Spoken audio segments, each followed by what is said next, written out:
Hello, Genies. Before we get started, Rich and I want to let you in on some even more exciting updates for our Patreon subscribers. As you know, Patreon is a site where listeners can pledge a small monthly amount, either $5 or $10, to support the cost of bringing you your favorite podcast. All patrons get early access to new CutOff Jeans episodes before they're released to the public. But the most exciting new perk is that all of our patrons will be able to listen to an exclusive bonus episode of the podcast every other week. Topics include personal stories that I'm not ready to share publicly, conversations with family and friends. And sometimes we'll devote an entire episode to other subjects we love, like musical theater or classic television. Rich and I enjoy bringing you the CutOff Jeans podcast, and it would mean so much if you would consider supporting our labor of love. Just go to patreon.com/cutoffjeanspodcast. Thank you so much, my Genies. And now, on with the show. Is your family tree a mystery? Are you fascinated by genealogy? Well, hip, hip, hooray, let's talk DNA with Julie. The truth is in your genes. In CutOff Jeans.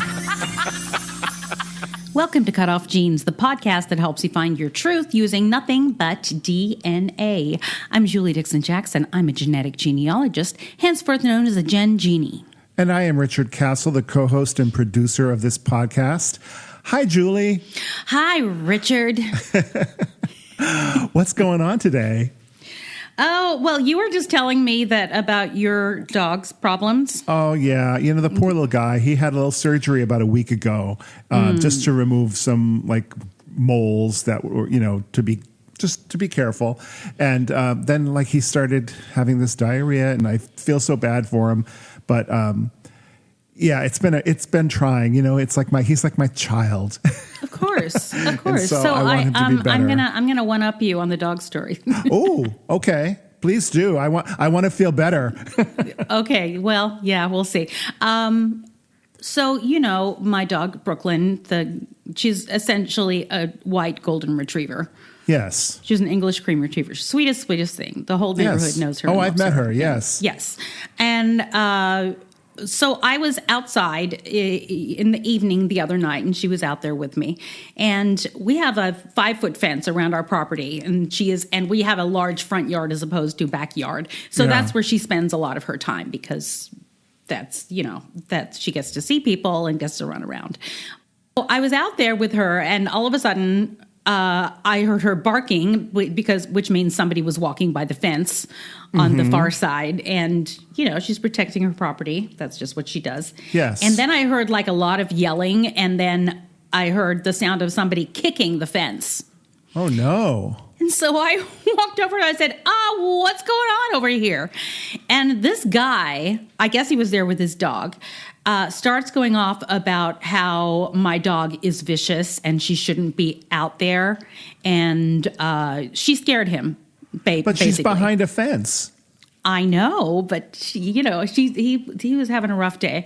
And I said, why would you kick my fence? And it was absurd. So he said, stay there. I'll be right back. I'm like, I'm not going to stay here. So I went inside. And a couple of minutes later, I heard him back outside the fence yelling. So I went outside and he said, look, I just want to have a civil conversation with you. I'm like, well, you didn't start off too well, did you? Wow. And he said, my name is whatever it is. What's yours? I'm like, I am not telling you my name. You just kicked my fence. And he said, the whole neighborhood knows that your dog is vicious, and everybody knows that she is dangerous or something, and she shouldn't be outside by herself when nobody is out there with her. It's against the law. And I said, it's absolutely not against the law. But he went off on how she is the whole neighborhood knows that she's dangerous and she's a nuisance. Oh, dear. From behind her fence. Oh, dear. And then he says, well, don't be surprised if she turns up dead. Oh, no. Oh, my God. That's awful. And I said, did you just threaten to kill my dog, sir? And he said, well, I don't just, if she turns up dead. And I said, this is crazy. You are crazy. What did you say your name was again? Yeah, exactly. And I did. I said, what's your name? And he goes, oh, I already told you. You don't remember? Yeah. Oh, no. So, he leaves, and I was just livid.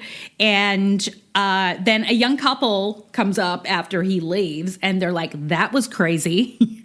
We saw and heard all of that. And we know that guy. He lives right down there. Yeah. So he lives 3 doors down from me. That's crazy. I find most dog owners, especially because I know so many of them from dog walking, owner, right? They're really cool, and they're also really patient with other dog owners because they understand that dogs have issues, and I don't know. When I see a dog someone yeah. walking a dog that's not behaving, I totally relate because I remember when Buddy was like that. And here's the Buddy thing: she wasn't like not that. behaving; she was being a dog. She just scared him. I think he was so humiliated by how much she scared him. I see. Truth be told, so of course I found out who he was, and Yeah. as I'm a researcher, for God's sake. You also did his whole family tree, And he's a dog owner. yeah. And so part of me wants to think that maybe he was altered by a substance, maybe on that particular evening. I don't know. And I wanted to, some people told me to make a police report just in case. Yeah. And I actually wanted to just write a note and put it in his mailbox that says, Dear so-and-so, I'm assuming you were having a bad night the other night. But I just wanted you to know, the other night when you threatened to kill my dog, but I just wanted you to know that I know where you live. Just in case something, just so that he knows that I know who he is if my dog turns up dead. Because people terrible. give her treats through the fence all the time. I don't even know how to segue from that. All right, let's get into it, shall we? Yes. Oh, my daughter, she's an assistant for a pretty prominent Hollywood talent manager, and one of her clients is the actress Ruth Wilson. Oh, okay. Yeah, and I just noticed she's in a series right now called The Woman in the Wall. Yes. And it's actually about her character was somebody who was in the Magdalen laundries in Ireland for several years and had her baby taken away from her. Yeah. And the series is about what that did to her. And so I thought it's everywhere. And I am finding that almost everything I watch, there is some kind of something that relates to this thing that we are going through, the misattributed parentage and genealogical bewilderment and the treatment of unwed mothers. And well, I remember when you and I were talking recently on this podcast about how, and you said like every single movie and TV show has an adoption storyline. Every single one. And then even if it's just incidental. Right. And when we brought up the Flintstones and all that stuff, and we had some fun with it. But just last night, I was watching an old Poirot, episode. And sure enough, there was an adoption storyline there, and it's kind of a trope, isn't it? It's absolutely a trope. And it's so funny because it usually means it has to do with a crime or something, or how, people, and so, and again, so it is all over our media in the stories that we watch, but it's still so hard for people to connect that adoption is not just beautiful.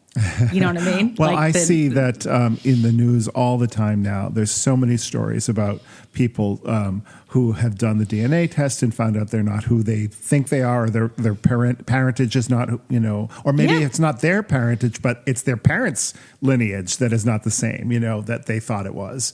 So it's fascinating how much this, the creation of consumer DNA testing has altered the landscape of truth in our lives, I have been inspired to research more about adoption and sociopathy versus psychopathy and how similar the two are and what's the difference and, the effects of adoption on it. And I found this blog, actually. When you say that, when you say that, you mean basically nature versus nurture. Is that what you're saying? No, I'm going a little deeper than that. Okay. Well, yeah, I guess maybe. But I'm just looking for any data on the connection of psychosis and adoption. Okay. And I found this gentleman, this blog spot. His name is Lee Daniel Hughes. He's British, and he writes a blog. He's an English as a second language teacher in England, actually, in Cambridge, I think. And one of his entries was called Adoption, Narcissism, and Psychopathy.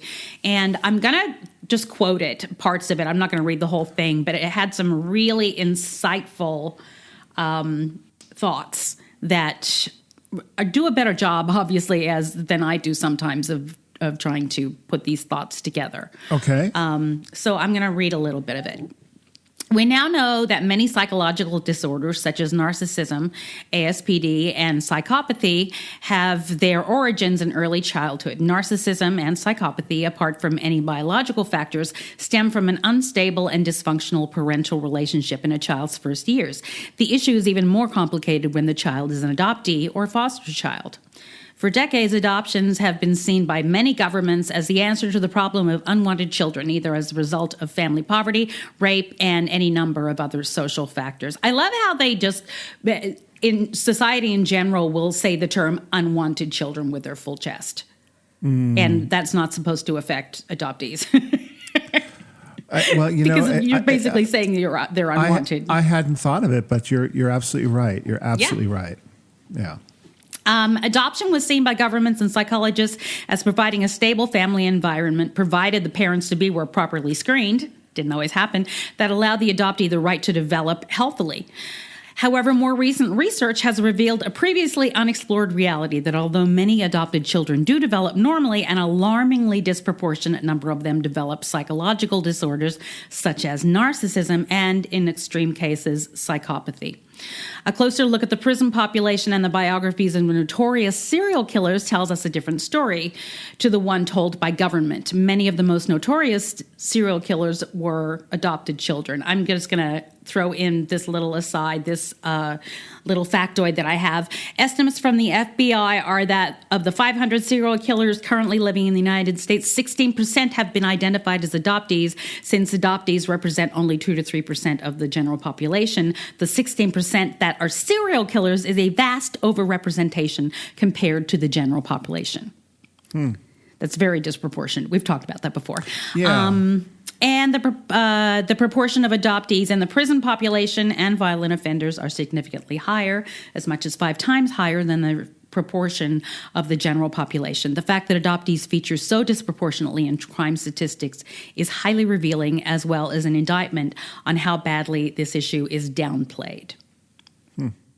There are 2 contributing factors to this trend. Because adopted children are severed from their biological mother, the damage this does to the baby had been previously downplayed, partly because of the obvious difficulty of analyzing the psychology of newly born babies.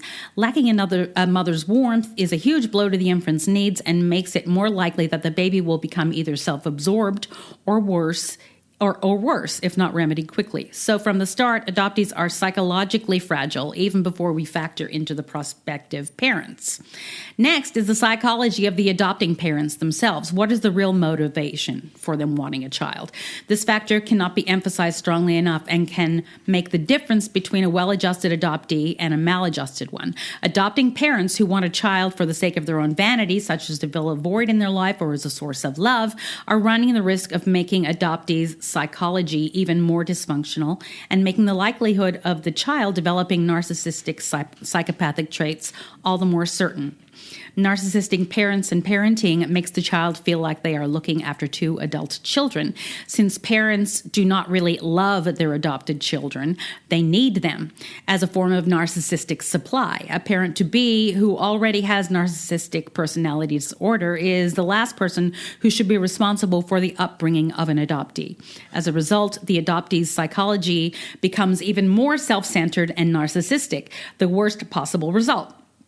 If the child is not given proper moral grounding either, the child can develop into a psychopath. I want to add my little 2 cents in here. There's another side of parents who adopt. It's most often the fact that they suffer from infertility, and instead of seeking help for their emotional effects of that trauma, they will often adult to soothe their own sense of failure. This puts the adopted child in the position of having a job to do, and they know this whether or not it is told to them. Yeah, I mean, I think that's fascinating, but a lot of what you've said I could also attribute to natural-born children. In other words, there are people who have children. Let's go back to when you said unwanted, and I think that's a terrible way of putting it, unwanted child. But I'm sure that a lot of natural-born children who are not given up for adoption are unwanted as well, or unplanned, unwanted. I also know people who, I've actually heard people say, we had this child so that we could stay together. And of course that never works, meaning that the marriage, that's never a good idea. To save our marriage. Like if we have this child to take care of, that will bond us. And it very seldom, comes out that way. And when people do that, that child will feel the repercussions of that they were born to fix something. Absolutely. It would be interesting to see some kind of study that would compare the things you were just talking about with adopted children with children who are not adopted, because a lot of those issues can be the same, not in terms of the fact that the kids were given up, but in terms of like to solve a parental problem or to right. But I think wanted. I think the disproportionate amount of serial killers is pretty good data. It is. It is. You know what I mean? Right. And also where a lot of it, I don't necessarily think that these, as I've said repeatedly, all adopted children suffer the primal wound. Anyone who is taken from their mother at birth goes through something. Yes, I agree with that. And it manifests differently in different people, and more often than not, it's negative. Right. And, we end up, some of us manifest it and come to terms with it and fight against it and talk about it, like me, and others pretend it never happened and act like they're completely normal when they are actually very damaged people and continue behaviors that got them there in the first place. I'm interested, we all have this feeling of like, well, what if we were born in a different place or to different people or in a different family? But you actually can, you have a template for that because you've met your birth mother. Yes, but I have no history. What's sad about that is that I know who my people are, but I have no history with them. So I don't feel familial connection with anybody but my biological children. Right. You know what I mean? Even though I know who my biological people are, I met my mother. I've only met her a few times because she lives in another country, and I don't have a family relationship with these people because I don't have a history. I wasn't raised by them. And I'm a stranger in their family as well as a stranger in my adoptive family. Once you met your birth mother, did you ever go back in your head and think, like, how would my life have been different if I had been raised by her specifically, Yeah. Well, I do know that I would have been nurtured in a way that my parents couldn't nurture me. And that's not to say my parents didn't nurture me, but they did not nurture me in a way that I needed to be nurtured because they didn't understand me. Whereas my biological mother, there are things in me that come directly from her. And she, the fact that I was a performer made sense to her. And when she saw that in me, she would have encouraged me as opposed to try to dissuade me from pursuing it. Sure. Yeah. So the reason I'm talking about this is because of this In the Trenches pro bono case that I worked on. I've been working on for a few years, actually. And it's kind of sad, but I want to talk about it. Okay. And this is a family that I know. And with the adoptee, we're going to call him Peter. And he was a baby scoop adoptee. And he was one of those adoptees who never talked about it, never wanted to talk about it. He had a sibling that searched and found their biological family. And when he was asked if he would do the same thing, he was very dismissive and said, I wouldn't want her. She didn't want me. Which is, that's, we all have a right to our reactions. He obviously was feeling pain from it, though, but in order for him to say that, he said that as an adult. Right. So obviously he is, though he's never talked about it openly, I'm sure he's been through a lot of trauma personally. Right. Inside about it. About anyway. Being rejected, a feeling of rejection. And now I'm going to reject this person because they rejected me. Yes. Well, sure. And he went on to have several relationships. He fathered 3 children with 2 women, none of whom he told that he was adopted. So when those relationships ended, is when all of those people were informed by Peter's adoptive family that Peter was in fact adopted, because it was important that they knew that they were not genetically related to Peter's family that they knew. Right. So one of Peter's estranged children took an ancestry DNA test, and I offered to help with her DNA to, get whatever answers I could so that they at least can have that information if and when they decide to pursue it. And so I identified one side of the family of the father a couple years ago, and that father was already deceased. And I put Peter's child in touch with one of Peter's half-siblings just to, and I don't think anything ever came of it. There was like an acknowledgement of, wow, this is weird. But, it was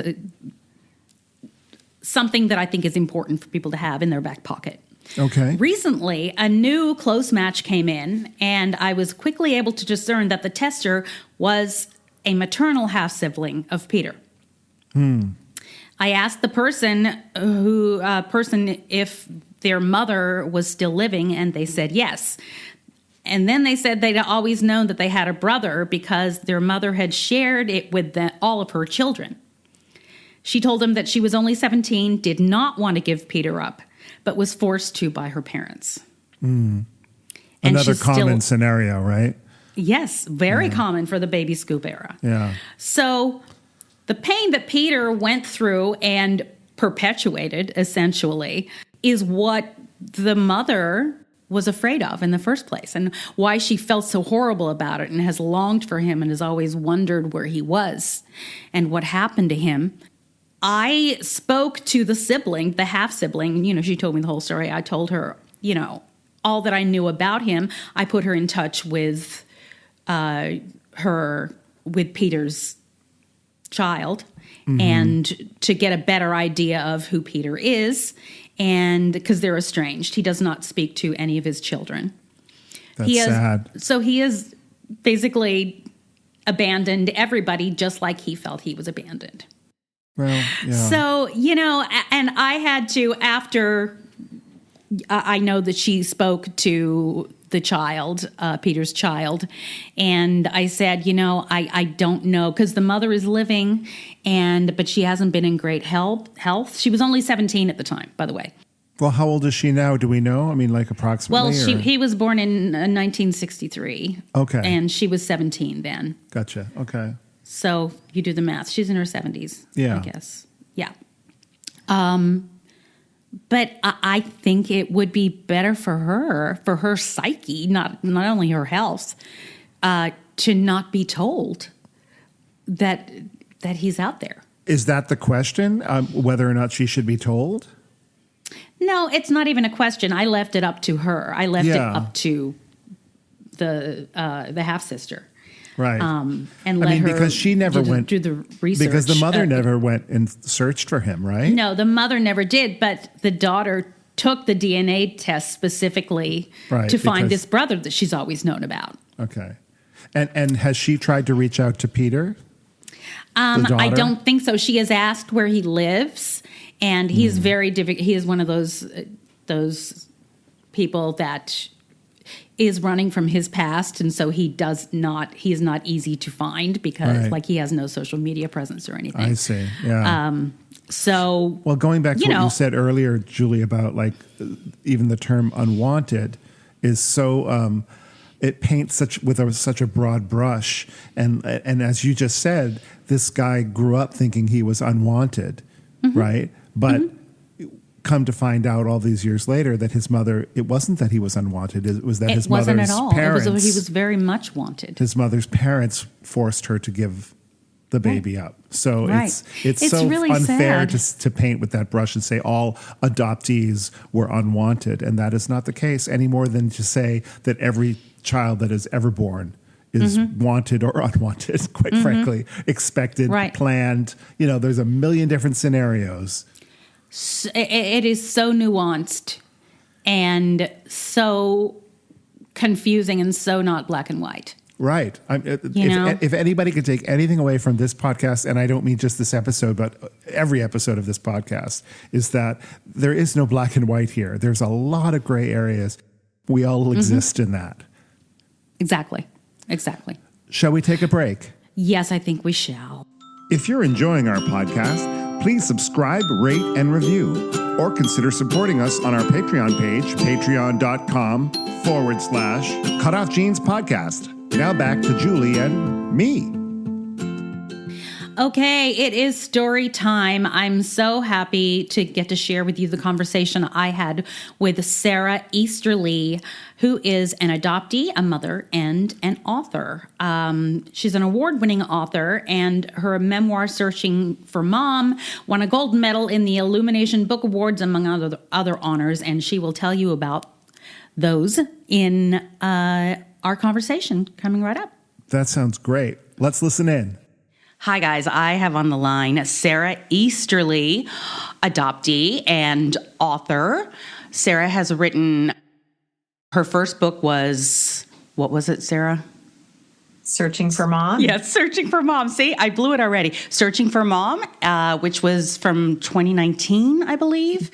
And her latest book, which is a collaboration with two other writers, is Adoption Unfiltered. And that's mainly what we're going to talk about today, because I'm really excited about it. Welcome, Sara. Thank you. I'm so happy to be here, Julie. I'm so happy to have you. So Sara runs an adoptee writing group called Adoptee Voices that I have participated in the past. And it's such a great, wonderful, safe place for adoptees. I apologize, I haven't been there lately because life just gets in the way. So, well, we miss you. I loved hearing your writing, and I hope you can come write with us again sometime. I absolutely plan on it. I'm writing my memoir, as I have been doing for the last 6 years, but I'm still, working on it. And really, when I was in that group, I was so inspired all the time, but to a point of really emotional vulnerability that sometimes it was hard for me to get through. Yeah. It's super vulnerable. Mm-hmm. And, that's you got to pay attention if it's feeling like too much. And I have found, and I think a lot of the writers in the group would say too, like writing a memoir, I mean, that's really serious, you know, especially when we have the backgrounds that we have. Mm-hmm. You're bringing it back up and going, feeling it again when you're writing it. So it's good to take time, take the pauses and go at the pace that you need to go at. Thank you for that validation. I needed it. Okay. So could you tell the listeners a little bit about your background and your experience so far and how you got involved in your activism? Mm-hmm, absolutely. Thank you. Well, I think I was just saying the other night in a group, I can't believe how all of my background and my interests and my passions and just the skills I happen to have all come together to bring me to where I am today. And I guess that's just life, how it is for all of us. But it's just kind of fun to reflect as the new year, starts and you kind of look back at where you've come in the previous year and everything. But I'm an adoptee first and foremost. So, that's a big part of my story. I didn't realize it was a big part of my story, until I became a mother. Me too. Yeah. Yes, I've heard you talk about that. Yes. So, I think a lot of us, that's the case. And, of course, I thought of it all the time. I fantasized about my birth mom constantly and wondered about her, longed for her, but it was all very private and, even just private to myself, where it had to be kind of dissociated feelings and thoughts. So becoming a parent kind of unlocked that door for me and made me start wondering, I'm looking at my genes for the first time and doing these side-by-side pictures, trying to study, do they look like me? And oh my God, just you don't have access to your genes. Right. Until you birth your children when you grow up in a closed adoption. And so there was that. And then, basically just to try to get to where I am now, that was a really big opening for me. It was huge to get to that. But on the other side of it, which included my mom dying, I wrote my memoir, and that took a long time too, Julie. So don't, because we're living them too. Yeah. You're the middle of living it. We're always in it. Yeah. Yeah. So I lived it, wrote it, published my memoir in 2019, as you said. Shortly thereafter, just realized that I have been in writing groups it had been about 20 years. And I was in a writing group in the pandemic that had a really nice format online. I'd never done online writing groups before. And I just kept thinking, gosh, this would be a really nice thing to offer specifically to adoptees. And I needed a little nudge. I got a nudge from someone and who asked about writing groups, and because I'd been just sitting thinking about it for a while and not taking action. And as soon as he came to me and said, "Do you know of any writing groups for adoptees?" I was like, "Yep, I do." As a matter of fact, finally I'll start it. I won't just think about it. So I did start it, and that was in 2021. And it's still going in 2024. I'm so excited to say. And we do 6-week writing groups periodically throughout the year. We publish an e-zine of adoptee stories from each cohort. I have 3 fantastic facilitators with me for the writing groups. And then we started an on-the-page group for published authors with Susan Harness, because there's so many specific things that come up when you're publishing your works about adoption. Yeah. So I love supporting adoptee storytelling. I love supporting other adoptee writers. Because of that work, I've heard over 1,000 stories from adoptees, possibly more. I'm a writer, not a math person, but over 1,000. I know I got to that. And what's so beautiful about the writing groups is that you hear common themes. And so even though every story is unique and different, there are so many common themes, like we just discovered, with, becoming a parent and what that does to your adoption psyche and how you kind of look at adoption. So also in 2021 was when I started this collaboration. I had been doing some writing with Lori Holden, who's an adoptive parent, and for her blog. And we were on the phone one day and just kind of cheekily said we should write a book together. It was one of those phone calls where you're solving everything, and we were like, let's write a book. We felt like we had some good answers for adoption. We knew we wanted a birth parent, so we invited Kelsey Vandervliet Ranyard, and we spent 3 years working on this book together, and that was all concurrent to me running Adoptee Voices. So I was learning so much. And then one thing I didn't mention is that when I became a parent, and this is a big part of my memoir, I was on this track to become this perfect mother. I just wanted to be perfect, and I didn't fully understand. I'm really clear. I'm not perfect. My kids will tell you that, but I wanted to be perfect. And it was all this perfectionism that's really residue of adoption that I had for so much of my life. But it led me to study child development and attachment. And as I was studying that, all with the goal of becoming this perfect parent, I was realizing all kinds of stuff about my adoption and separation, and how what happens to humans when we're faced with so much separation, and having just massive insights. And this is all kind of concurrent to coming into my adoptee consciousness. Yeah. And so it really kind of, this book, Adoption Unfiltered, is the distillation of kind of all of that. My journey as an adoptee, my understanding of attachment and my studies with the Newfield Institute, and then also just kind of distilling adoptee stories and trying to make sense of them and really help normalize for us, for fellow adoptees, and then also for others, because I'm kind of tired of us getting pathologized and misunderstood and seen for our behaviors and all those things. Yeah. What has been your experience with expressing your feelings and your experience as an adoptee to the general public or to people not in the triad, or perhaps people in the triad that don't necessarily agree with you?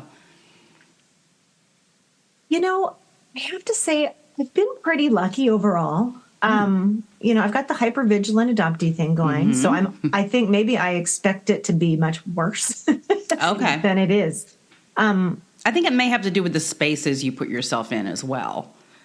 It could be. Now, I have a real passion for getting into religious spaces and communities. Okay. And that is because I am a Christian, and that's part of my memoir, was kind of feeling the love and nurturing of God myself. But it was at odds with everything that I kind of grew up with in the church. And so that is another thing that just drives me crazy. And I want to make some headway and just go up against those narratives that really are damaging, that adoptees are blessings and God brought you to us and just all that stuff that's just God made a mistake and put you in the wrong belly, but he's an all-knowing, all-loving God, so how'd that happen? Yeah, right. Like a God who doesn't make mistakes. That does not make sense. Yeah. So I'm really passionate about that. And I've found, while I certainly, when I write, I get a lot of rejections in writing and pitching some of my writing, but I have spaces that are open to it and really appreciate when I do that. So I've just found those niche spaces where I can feel like I'm making some headway. In Adoption Unfiltered, we have 3 chapters on religion and adoption because each of us took an angle on that because it's so intertwined. And I don't know. I mean, time will tell. I'm sure there will be more pushback. But I think what I have found is when you speak vulnerably and from the heart, it's hard to argue with that. It's harder for people to argue with your experience when you're saying this hurt me. And I try in my writing. It doesn't always work. Sometimes I'm the angry adoptee. Sure. But I try to just show my vulnerable side as much as I can, because you can't argue with that. And bullies certainly can take you down for that, of course. And that's going to happen. But, that's what I try to do. I have felt some pushback, a little bit of pushback from fellow adoptees, not many, but fellow adoptees just on working with an adoptive parent. I think that can be so triggering for a lot of adoptees. So I think that's where I've sensed a little bit of pushback, but it hasn't been interesting. Okay. Intense. Okay. Yeah. It hasn't been really intense. And I think I'm like, just read the book then, and read what I have to offer. I'm okay if people only read the adoptee section of the book. And I think, trust me, you actually want your parents, birth parents and adoptive parents, to read what Kelsey and Lori have to say, because you want your parents to read it, even if you can't read it. Like they are modeling really great things for other parents, birth parents and adoptive parents alike. So, we'll see. Time will tell. The book's only been out a month, so we'll see if there's more to come. Okay. I had something and it flew out of my head. I find that I'm on TikTok, which I don't know if that's ever a good idea. But I've learned, it's been a couple years and I've had to really navigate it, because adoptee TikTok is wrought with, people in active trauma, having natural reactions to what people say to them, that is absolutely understandable, but not helpful in the big picture, because our goal, I think, at least my goal, is to change the general narrative of what adoption is to society at large in this country. And so I find that I have to take the criticism with a grain of salt, not engage in places that are just toxic. And I'm trying to find a way, and so are you, I can tell with this book, to really elevate our voices so that it is heard on a national level. Yeah. And I'm constantly trying to think about what adopted celebrities are there that have a voice that can, not what most adopted celebrities do, continue the narrative of, oh, everything was beautiful, I was chosen, blah, blah, blah. I'm trying to find a way to get into the general sphere so that we get beyond triggered adoptees on TikTok and, it becomes just more of a national conversation. And I know that's going to be hard because people are very defensive. And, I don't know. What are your thoughts on that? Is that your goal? Oh, totally my goal. Absolutely my goal. And I think that's part of, that brings me back to the religious spaces. That's why I want to make some good headway there where, we can get people to start seeing the nuance. And I have had some success. I had a person from the faith community who said, you know what, you really changed my mind. You made me rethink. I had a more simplistic view of abortion, and you've made me reconsider it because, abortion is so often, condemned and adoption sanctified and this holy alternative. And it made her think about just the nuances of adoption. And I thought, okay, little victories. Can happen. Yeah, little victories. It's a little tiny thing. But yeah, I totally agree. I've been really excited. Angela Tucker has been getting some good headway this year because of her book. And so that's fantastic to watch and witness. And I feel like we're riding a wave. I keep saying that, and I do believe it. I can feel it with adoptive voices. I can feel more people receptive every time we issue an e-zine. The people who like it aren't all adoptees. There's a lot, and they're not all in adoption. There's just a lot of people who are really interested in the stories that come out. We had an opportunity for our book tour when we were in Colorado. We were on the local news, the NBC station. Cool. And we got to talk about the narrative. We said, there is this narrative that adoption is this beautiful win-win thing. And yes, it can be that, but it's also a whole bunch of hardship. And it's a lot more than that. It's just so much more nuanced than people are willing to accept. Yes. I think, I've learned in this experience since I've been doing this that it's much harder for people to accept that two things can be true at the same time. It really is. It's really interesting how people want to cling to their beliefs, and they can be so possessive about them. I don't think I realized that until I tried publishing my memoir. I think that was when I had that eye-opening. And so I definitely feel that there's been a shift since then. That was in 2018 that I was shopping my memoir real heavily. And I can tell there's been a shift. It's easier to getting my writing accepted more. And I think that, of course there's a part of it that's, I'm publishing more and you get practiced and better and all of those things and more, add to your portfolio as you go. But I do think we just got to keep going. We got to keep fighting and keep all of us just working and every little niche area we can.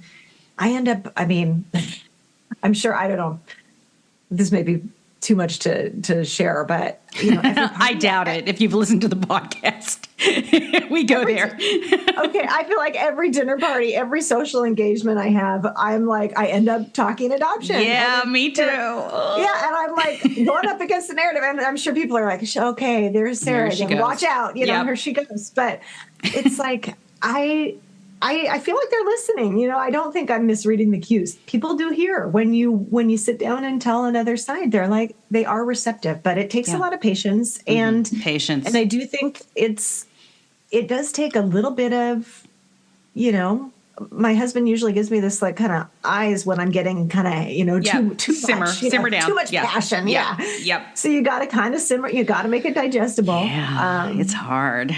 It's hard. Yeah. Tell me about the format of the book. How is it? How did you do it? Okay. Yeah. I'm glad you asked because I kind of alluded to that earlier and realized, that may have been unclear. So we have four sections of the book. I guess technically, there's an introduction that the three of us wrote together. And then we each took a section of the book. So we have Adoptees Unfiltered, Birth Parents Unfiltered, and Adoptive Parents Unfiltered. And then we have a fourth section on hope and healing. Okay. And so what we did for each of us is we did interviews. So we are three white women. That does not represent adoption. We were very clear about that from the beginning, and we wanted to show a lot of diversity as much as we could. So we have diversity in race, in age, in kind of adoption. We have some same-sex adoptions. We have someone who is twice relinquished. We have someone who was in the disabled adoptee category. And so anyway, we were seeking, and there's a lot of other diversity. We interviewed a couple of people who didn't adopt. And we tried to really center adoptees. I have most of the words in the book. Yay. Yay. Because I write long, I needed them, but also it was really intentional that this is adoptee centered. The majority of the interviews are from adoptees. 23 of our 50 interviews are adoptees. And then and then the next big chunk is 18 birth parents. So we really were kind of trying to uplift the traditionally marginalized voices. And then, like I said, Lori interviewed adoptive parents and then a couple of parents who decided not to adopt in her pronatalism chapter, which is really good. What do you mean? Can you expand on that a little bit? What do you mean by decided not to? They got kind of on the adoption train and then kind of had some qualms about it. Both of the people she interviewed had kind of some, I don't know if this is right. They were sensing some things that didn't, the pressure from the agencies, some things that just didn't feel right. They were listening to other adoptees and doing research. That's and amazing. Decided no. Yeah, it is amazing. Yeah. And really that I think speaks to a big goal that we have for the book is that it's informed consent. So informed consent for birth parents. Kelsey writes a lot. I mean, there's not a lot of birth parents are not told that the child you're placing is going to have trauma and it will manifest for their entire lives. They're not told that. They're just told you're doing this selfless thing. And this is such a loving thing to do. And you're putting a baby in the arms of a couple who couldn't have the baby. So our hope is that both prospective adoptive parents and potential birth parents will read the book. And this is informed consent. Yeah. This is the real truth of what adoption is like from all perspectives. And it's not easy. And, maybe they will still sign on the dotted line at the end of the day. I don't know. But the hope is that the blinders will not be on, it's going to be really clear and what they will you're be stepping educated into. on what to look for and how to do this. And I think my biggest takeaway is that if people still choose to adopt, they, as you said, informed consent, they understand that you cannot raise this child as if they're your own child because they have a different experience. Their brain is different. Yeah. From our in utero experiences, as I outline in one of the chapters, I write a lot about our alarm. And all the alarm because we're constantly faced with separation. Yes. And even in the best of circumstances, I really tried to make it clear. It doesn't matter open adoption, closed adoption. And so I tried to show the diversity of adoptees to make that point as well. Yeah, that's great. What in your experience and research and in writing this book, do you find that most adoption agencies are still subscribing or preaching that babies are blank slates? We've spoken to a few agencies who seem very receptive to the book, very excited about it, very supportive, buying copies of it in bulk. Oh, that's great. So I don't know. I mean, I guess I'm seeing hope. Yeah. But I know there are a lot of agencies that aren't, they're the ones not inviting us to speak. Sure. So I'm sure those are out there. I think, one of the things that I really love about my co-author, Kelsey, is that she works for Ethical Family Building, and she does a lot of advocacy work to try to get better regulation. Like what right now she's doing a lot of work with baby brokers and all the privatization. That's just, it's a mess out there. Absolutely. And so I do hear a lot about that kind of landscape. And they just don't care. Like, it's all about just what's going to sell and make them money and profit. It's literally about money. It's literally trafficking for money. I mean, and that I know that makes a lot of people cringe that I'm saying trafficking and baby selling and all that. But if you look at it, that's what it is. On paper, money is being exchanged for for a human to be with a different family. That's interesting. And I did tackle that. In my chapter 6, I have a chapter on racism and classism, and I tried to do some highlights. Some of my source material was, of course, child catchers, but we've got to look at that, and I've got to read that and talk about that. Yeah. Oh, child catchers is really, really good. Yeah. Yes, that should be my next. That. Yeah. After Adoption Unfiltered, of course. Okay. Yes, of course. And speaking of that, where can people purchase Adoption Unfiltered? Pretty much anywhere. It's available through any independent bookstore. I always plug those first. Sure. Bookshop.org. But of course, it's through Amazon. It should be in libraries. If it's not in your local library, you can request it, which is, of course, always helpful. I want to say just about that, and same goes for any independent bookstore, your local bookstore. This is my Adoptee Voices spiel. And making headway in the mainstream, it's really important to support each other and support fellow adoptee books because publishers are market-driven, and they look at trends, and they are all about the trends. So if they see a trend, if they see adoptee-authored books are getting a lot of reviews, they're getting a lot of pre-orders, they're getting a lot of requests in the libraries and the bookstores and the sales, that supports us all because it means they're more likely to buy the next adoptee's book. And so good. Yeah, that really is such a good piece of advice. Yes. Do you hear that, listeners? Review. Is it on Audible yet?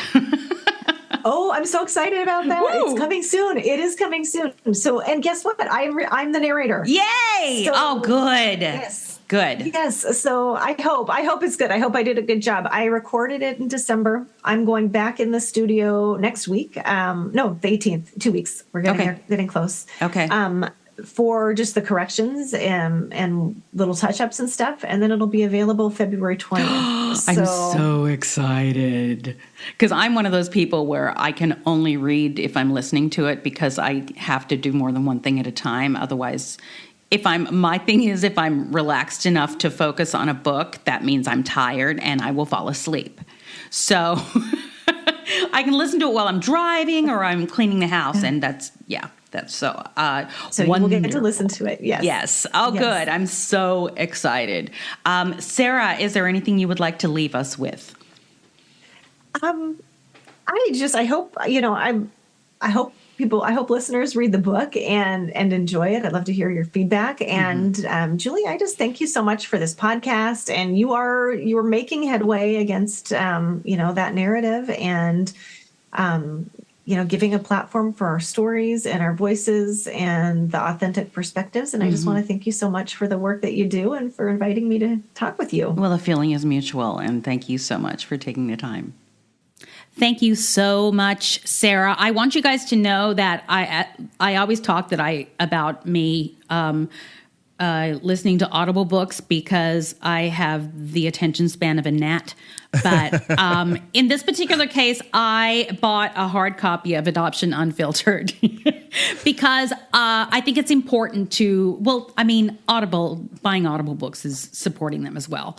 But just actually buying hard copies and reviewing them is really important to elevate these stories and to get publishers more interested in publishing more stories like this. Thank you, Sarah. I am Richard Castle, and you can find me on the internet at richardcastle.com or on Instagram and X at Castle Songs. And that's it. And I'm Julie Dixon Jackson. Oh, I have one more thing to say. I got a Christmas card from my boss, my day job, and she listens to the podcast. And she'll eventually listen to this. I know she's catching up. But her card to me said, Julie, I'm so happy to have you on board. We really needed somebody around here who was a swirling maelstrom of feminine supremacy. It made me so happy. I love that, and you should put that on your autobiography. Although that's a very long title. Yes. But maybe you could acronym it. Yes. SMOFS. Smoffs. Smoffs. Oh my God, I'm a Smoffs. Okay, I love it. Okay, anyway, hey, I'm Julie Dixon Jackson. You can find everything Julie Dixon Jackson at cutoffjeans.com. Please share the podcast with your friends, subscribe, rate, and review. If you would like to share your story in the podcast, please reach out to me. And as always, the truth is in your jeans.